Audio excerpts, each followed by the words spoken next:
Hi friends, welcome back to my channel. ఈరోజు recipe rava dosa. 5 మినిట్స్లో అయిపోయి రవ్వ దోశ ఎలా చేసుకోవాలి చూసేద్దాం రండి. బొంబాయి రవ్వ, బియ్యం రవ్వ, మైదా తీసుకొని కొంచెం సాల్ట్ వేసుకోవాలి. ఈ గ్లాస్తో తీసుకున్నాను నేను ఒక్కొక్క గ్లాసు. అండ్ ఉల్లిపాయ, క్యారెట్, కొత్తిమీర, పచ్చిమిర్చి సన్నగా తురిమి పక్కన పెట్టుకోవాలి.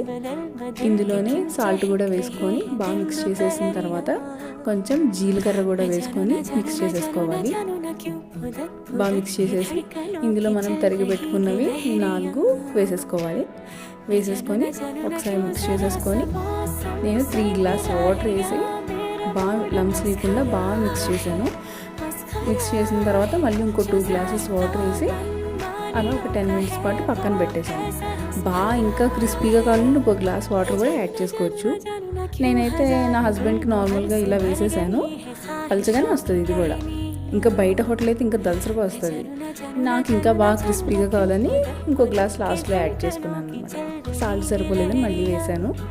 ఇంకా అలా 10 మినిట్స్ అయితే పక్కన పెట్టేసి ఆ తర్వాత మనం దోశలు వేసుకోవాలి. 10 మినిట్స్ తర్వాత కొంచెం ఏంటంటే అవన్నీ నానతాయి, ఆ ఫ్లేవర్స్ అన్నీ కూడా మంచిగా వస్తుంది అనమాట. అందులో పాన్ హీట్ అయిపోయాక నాన్ స్టిక్ది. ఇది ట్రిక్ అంతా ఇక్కడే ఉంది, దోశ వేయడంలోనే. ఇది ఏంటంటే మామూలు దోశలో కాదు, ఇది పొయ్యాలి అంటే పోసేయాలన్నమాట. అలా పాన్ అంతా పొయ్యాలి, మధ్యలోనే వేస్తే అవ్వదు. మొత్తం వేయాలి. పాన్ అంతా వేసేసి ఆయిల్ కూడా చుట్టూ మధ్యలో వేసి మంచిగా కాల్చుకోవాలి.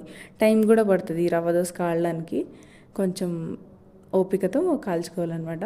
మొత్తం అన్ని సైడ్స్ కాలేక తిప్పుకొని ఇటు సైడ్ కూడా మంచిగా గోల్డెన్ షేడ్ వచ్చాక తీసేసుకొని సర్వ్ చేసుకోవడమే. నేనైతే పల్లి కొత్తిమీర చట్నీతో సర్వ్ చేశాను నా హస్బెండ్కి. తిని చాలా బాగుంది, హోటల్ స్టైల్ కన్నా ఇంకా బాగా టేస్ట్గా వచ్చింది అని చెప్పారు. మీరు కూడా ట్రై చేయండి. ఈ చట్నీ రెసిపీ అయితే మీకు ట్యాగ్ చేస్తా చూడండి. Thanks for watching friends, and please like, share, subscribe to Mouni వంటశాల.